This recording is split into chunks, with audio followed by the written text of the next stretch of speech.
التكيسات مرض خطير.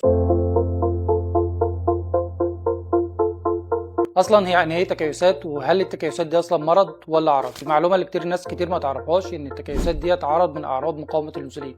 مقاومه الانسولين دي بتخلي استجابه الجسم للهرمونات غير طبيعيه، وبيحصل معاها ارتفاع في نسبه هرمون الذكوره، بتؤدي بعد كده لظهور شعر زياده في الجسم، صعوبه في نزول الوزن، زياده البويضات في المبيض اللي هي بتبقى اللي احنا بنسميها تكيسات، وبالتالي بيحصل عدم انتظام في الدوره الشهريه، واحيانا بنوصل لحالات تاخر حمل.